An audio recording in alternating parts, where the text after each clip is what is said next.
¿Qué tal, alumnas y alumnos de segundo grado de secundaria? Sean bienvenidas y bienvenidos a una sesión más de Aprende en Casa 2 en la asignatura de Ciencias Física. Mi nombre es Leslie Mendívil y en esta ocasión nos acompaña la maestra Carla Edimey Plasencia Colín, quien nos apoyará en el desarrollo del tema. Bienvenida, maestra. Muchas gracias, Leslie. Es un gusto participar en esta sesión. Espero que todas y todos los que nos ven se encuentren bien de salud y estén extremando las medidas recomendadas por las autoridades para que pronto podamos llegar a semáforo verde. En esta ocasión, interpretaremos y analizaremos las bases del funcionamiento de algunos instrumentos que se usan para el cuidado de la salud. Hablaremos del termómetro y del estetoscopio. Alumnas y alumnos, ¿ya tienen listos sus materiales para trabajar? Es importante que tengan a la mano su cuaderno, libro de texto y lápiz o bolígrafo para que puedan anotar las ideas principales que identifiquen, así como dudas que pudieran surgir a lo largo de la sesión. También recuerden contar con un espacio adecuado para poder aprender y que además de su libro de texto, pueden consultar otras fuentes de información confiables como páginas de internet u otros libros especializados. Maestra, ¿qué le parece si comenzamos? Excelente, Leslie. Dime, ¿podrías decirme algunos aparatos que los doctores utilizan para analizar el cuerpo humano y así poder generar un diagnóstico cuando los visitamos? Sí, maestra. Utilizan, por ejemplo, el termómetro para conocer la temperatura o el estetoscopio para escuchar el corazón. Así es. Ambos son utilizados por los médicos para conocer qué pasa dentro del cuerpo humano. Detrás de cada uno de ellos está el trabajo e ingenio de científicos que aplican principios de la física para desarrollar estas herramientas e instrumentos en beneficio de la sociedad. Entonces, ¿los termómetros y los estetoscopios utilizan la física para su funcionamiento? Exacto. A continuación, conoceremos el funcionamiento de cada uno y así poder identificar cómo interviene la física. Alumnas y alumnos, es momento de reflexionar. Escriban las siguientes preguntas y traten de dar una respuesta. Las preguntas son: ¿para qué son utilizados el termómetro y el estetoscopio? ¿Qué principio físico utilizan el termómetro y el estetoscopio para su funcionamiento? Antes de empezar, vamos a ver el siguiente video que nos da un panorama general sobre el funcionamiento de estos importantes aparatos. Dolores, malestares o cambios de temperatura en nuestro cuerpo son síntomas de ciertas enfermedades. El sarampión y las paperas, por ejemplo, se identifican por sus manifestaciones visibles. Pero para detectar otras enfermedades se necesitan estudios e instrumentos adecuados. Los conocimientos de la física aplicados en la medicina han permitido crear dispositivos de detección, así como explicar algunos procesos biológicos. Cuando vamos al consultorio, lo primero que nos revisan son los signos vitales: presión, temperatura, respiración y pulso. Para medir la temperatura del cuerpo, se utiliza un termómetro, instrumento que basa su funcionamiento en el principio físico de la dilatación térmica. Para escuchar con mayor claridad los sonidos de órganos internos como el corazón o los pulmones, el médico utiliza el estetoscopio, que amplifica el sonido por medio de una campana de resonancia. Cuando las ondas de sonido chocan con las paredes de la campana, se amplifican. Este es el fenómeno de la resonancia.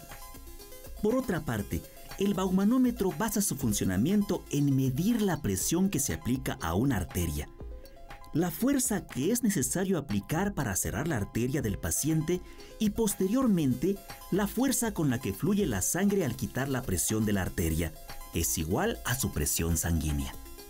Estos instrumentos son avances tecnológicos que permiten al médico obtener información importante acerca del estado de salud de las personas.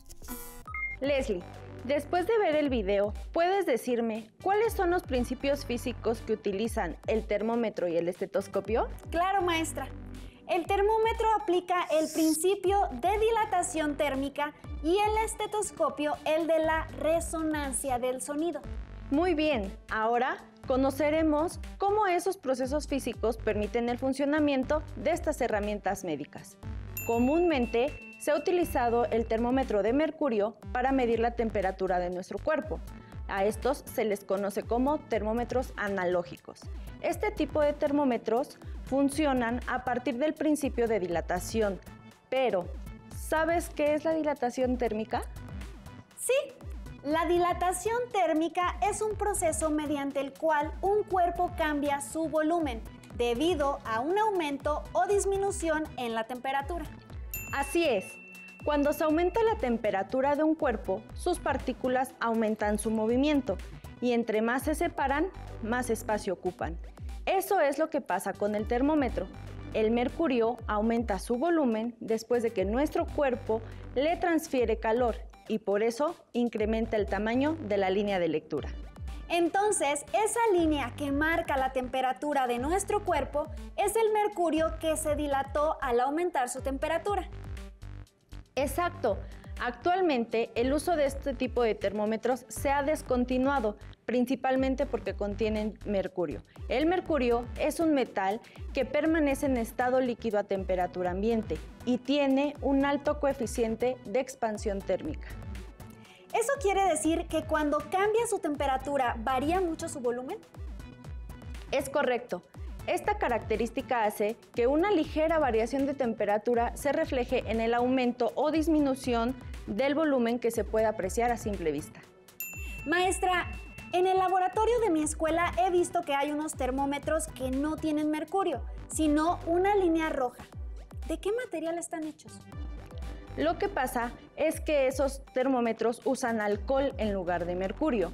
Y aunque ambos funcionan utilizando la dilatación térmica, se debe considerar el rango de temperatura que se quiere medir para utilizar uno o el otro. ¿Cómo es eso, maestra? ¿No puedo medir las mismas temperaturas con los dos? No. El rango de temperatura depende de la sustancia que estamos empleando como indicador en el termómetro. Claro. Me imagino que eso tiene que ver con las temperaturas de congelación y de ebullición de ambas sustancias. En efecto, para el mercurio, la temperatura de solidificación es de menos 39 grados Celsius y la de ebullición es de 357 grados Celsius.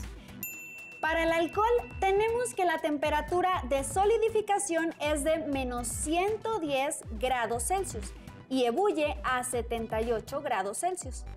Así es, como puedes ver, en el caso de este tipo de termómetros, según la temperatura que quieras medir, debes escoger el material que funciona como indicador. Aunque debemos anotar que ambos nos sirven para medir la temperatura del cuerpo humano, ya que nuestra temperatura está muy lejos de los puntos de solidificación y ebullición, tanto del alcohol como del mercurio. Tienes razón. Ahora, dime, Leslie, ¿el médico con el que acudes normalmente utiliza un termómetro analógico? No, maestra. Antes usaba otro tipo de termómetro que tenía una forma parecida al analógico, pero era digital y la temperatura aparecía en una pantalla después de tenerlo unos segundos en contacto con mi piel. Pero últimamente usa otro tipo de termómetro que realiza la medición de temperatura sin tocar la piel. Es verdad.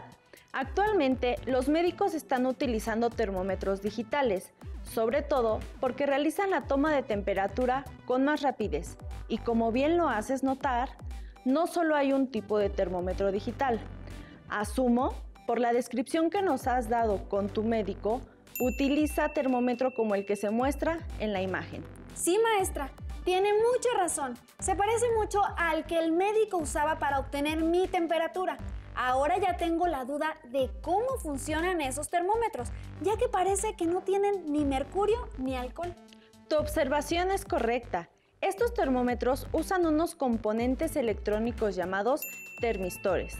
Un termistor es un elemento de detección de temperatura compuesto por un material que cambia su resistencia al paso de la corriente eléctrica cuando varía su temperatura. Entonces, cuando cambia su temperatura, el termistor permite que más o menos corriente eléctrica fluya a través de él? Exactamente. Esa característica se utiliza para detectar pequeños cambios de temperatura. Además, las medidas que proporciona este tipo de termómetros son más estables y más fáciles de repetir. Claro, porque no depende de lo que una persona vea, sino que la temperatura ya se observa en la pantalla. Además, otra ventaja que ofrecen los termistores es que se pueden incluir en dispositivos donde sería peligroso usar un termómetro de mercurio o de alcohol. Por ejemplo, en la siguiente imagen podemos observar un termómetro en forma de chupón, muy útil para tomar la temperatura de un bebé. Ay, maestra, sería muy peligroso si fuera un termómetro analógico. Para empezar, el tubo es de vidrio, entonces si se rompiera habría trozos de cristal y luego se podría derramar el indicador. El mercurio es muy tóxico. Tienes mucha razón. Además, la toma de temperatura con un termómetro analógico lleva más tiempo que con uno digital. Un termómetro con termistor tarda aproximadamente 1 minuto en realizar la toma, mientras que uno analógico lleva varios minutos, porque el termómetro debe llegar al equilibrio térmico con nuestro cuerpo. Así es. Por cierto, Leslie, ¿sabes qué se debe hacer si se nos rompe un termómetro de mercurio? Me imagino que recoger todo, maestra, pero no tengo idea de cómo se deben desechar esos residuos. Si en casa se nos rompe un termómetro de mercurio, lo primero que debemos hacer es ponernos unos guantes de plástico. Nunca debemos tocar los vidrios o el mercurio con nuestras manos directamente. Necesitaremos una bolsa de plástico. Si es de las que tienen cierre, es mejor. Primero, debemos recoger todos los trozos de vidrio y ponerlos dentro de la bolsa. Después, con ayuda de 2 pedazos de papel o cartón, ir levantando las perlas de mercurio para ponerlas también dentro de la bolsa. Debemos buscar muy bien para que no quede ninguna. Una vez que hemos recogido todo, ponemos los trozos de papel y los guantes que usamos dentro de la bolsa. Después la sellamos con cinta adhesiva y tenemos que llevarla a nuestro centro de salud más cercano. Nunca debemos limpiar con escobas o aspiradoras. Si lo hacemos, estos utensilios se contaminarán con mercurio y deberán ser desechados. Tampoco podemos tirar los restos del termómetro ni a la basura ni al drenaje, ya que el mercurio contaminará todo con lo que encuentre en contacto. Por último, debemos ventilar bien la habitación y evitar que niños y niñas y mascotas estén en ella. Es correcto. Esa es otra de las razones por las que los termómetros de mercurio han sido desplazados por los digitales. Ahora, hablemos del otro tipo de termómetro que usamos actualmente. Con el inicio de la pandemia por COVID-19, se volvieron más comunes los termómetros infrarrojos, que no requieren tener contacto con el cuerpo para medir la temperatura. Leslie, ¿sabes cómo funcionan? Sí, maestra. Funcionan mediante la transferencia de calor por radiación, ¿cierto? Así es. Estos termómetros tienen unos sensores electrónicos que detectan la radiación infrarroja emitida por los objetos y la enfocan sobre uno o más detectores. Transforman la energía de la radiación en una señal eléctrica que se interpreta como un valor de temperatura, el cual podemos observar en la pantalla del termómetro. Maestra, entonces, ¿ese tipo de termómetro no emite ninguna radiación al cuerpo humano? No, al contrario. Nuestro cuerpo es el que emite la radiación con la que funciona el termómetro. Entonces, ¿no hay problema si me toman la temperatura en la frente? No, ninguno. Si el termómetro indica que la temperatura debe ser medida en la frente, así debe ser. Hay otros termómetros infrarrojos que miden la temperatura en el oído interno y por lo tanto, solo deben usarse de ese modo. Medir la temperatura en una parte del cuerpo diferente a la que indican las instrucciones del termómetro podría provocar que nos muestre un valor equivocado. Bien, ahora hablaremos del estetoscopio.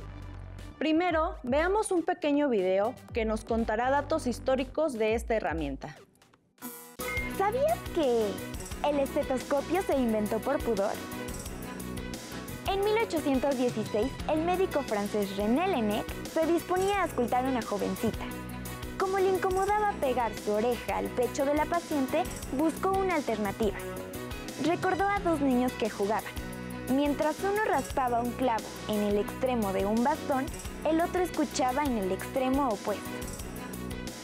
Pensando en el mismo principio, fabricó un cilindro de papel. Colocó uno de sus extremos en el pecho de la paciente y escuchó por el otro.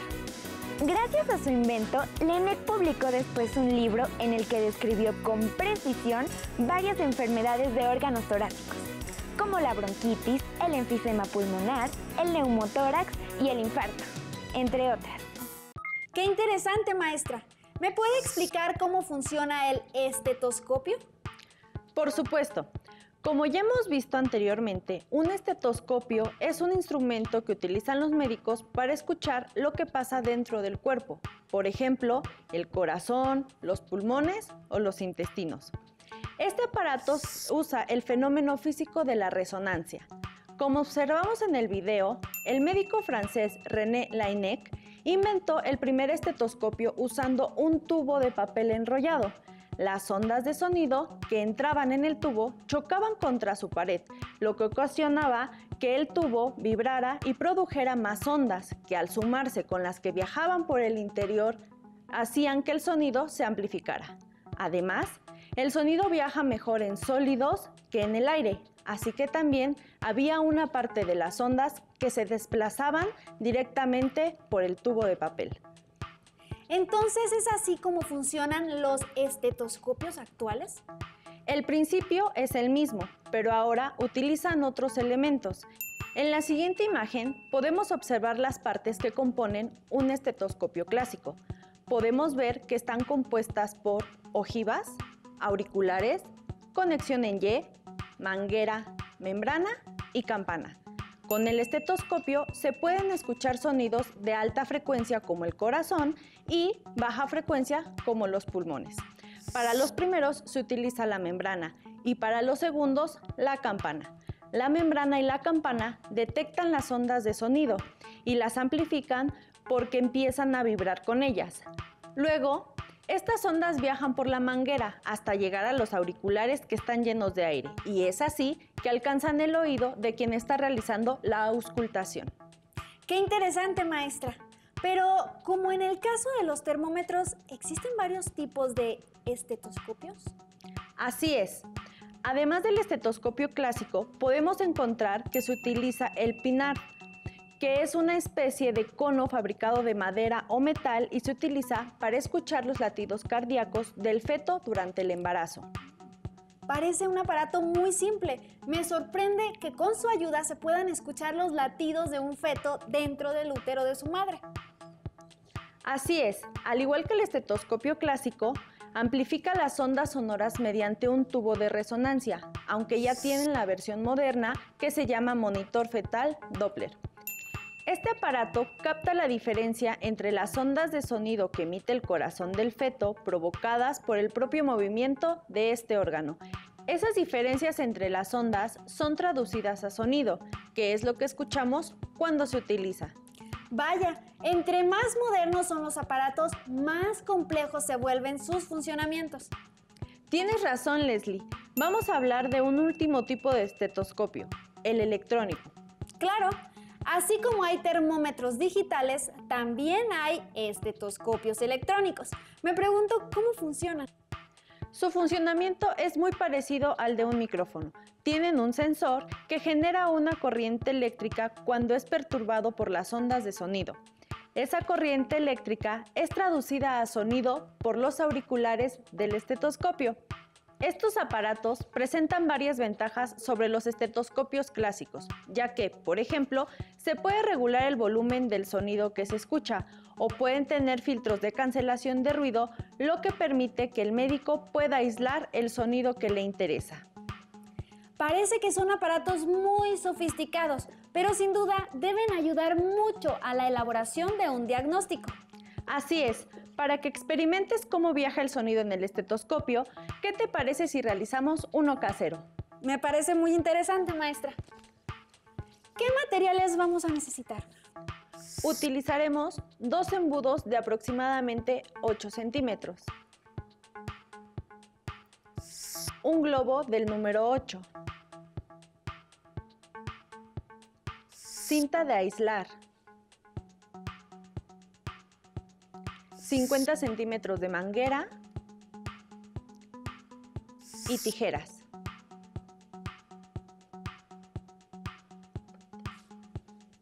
Muy bien, alumnas y alumnos que nos ven, pongan mucha atención y traten, en la medida de lo posible y con la supervisión de un adulto, de construir su propio estetoscopio en casa. Ahora cuéntenos, maestra, ¿qué tenemos que hacer? Primero, vamos a cortar la parte superior del globo de esta manera. A ver. Listo. Ahora vamos a cubrir uno de los embudos con el globo que cortamos. ¿El grande o el pequeño? El pequeño. Que quede muy estirado, ¿verdad? Sí, por favor.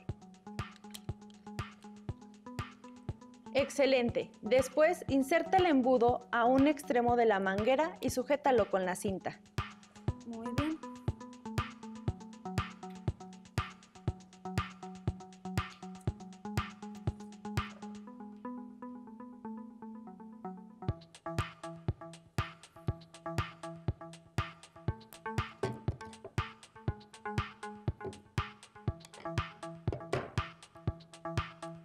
Listo. Por último, coloca el embudo en el otro extremo de la manguera y sujétalo con la cinta. Listo. ¿Le pongo cinta? Sí.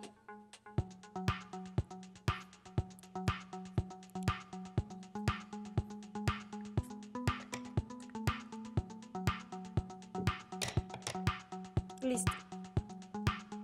Pon el embudo que tiene el globo en tu pecho, tratando de que quede sobre tu corazón, y el otro embudo colócalo en uno de tus oídos. Increíble, maestra. ¿Puedo escuchar mi corazón? Alumnas y alumnos que nos ven, si realizan este experimento, traten de escuchar el corazón de alguno de sus familiares y pongan atención a la diferencia entre los sonidos que perciban. Para terminar, invitamos a todas y todos los que nos ven a reunirse con su familia para reflexionar y darle respuesta a la siguiente pregunta. ¿El termómetro infrarrojo es dañino para la salud? También revisen las respuestas que dieron a las preguntas que realizamos al inicio de la sesión. Estas fueron: ¿para qué son utilizados el termómetro y el estetoscopio? ¿Qué principio físico utiliza el termómetro y el estetoscopio para su funcionamiento? Si es necesario, amplíen o corrijan sus respuestas originales con lo que saben ahora. No olviden consultar su libro de texto para profundizar en el tema. Agradecemos a la maestra Carla Edimey por su intervención en esta sesión. Y a ustedes que nos ven, les invitamos a seguir con Aprende en Casa 2. ¡Hasta luego! Si tienes dudas o necesitas ayuda, llama al Centro de Apoyo Pedagógico a Distancia. El número de teléfono para secundaria es el 55 36 01 71 23. Si requieres consultar los libros de texto en versión digital, recuerda que los puedes encontrar en la página conalitec.cep.gov.mx. Y recuerda que también cuentas con el sitio aprendeencasa.cep.gov.mx, en donde podrás ver nuevamente los videos de los programas y además encontrarás actividades para fortalecer tus aprendizajes. También te invitamos a que consultes la plataforma nuevaescuelamexicana.cep.gov.mx.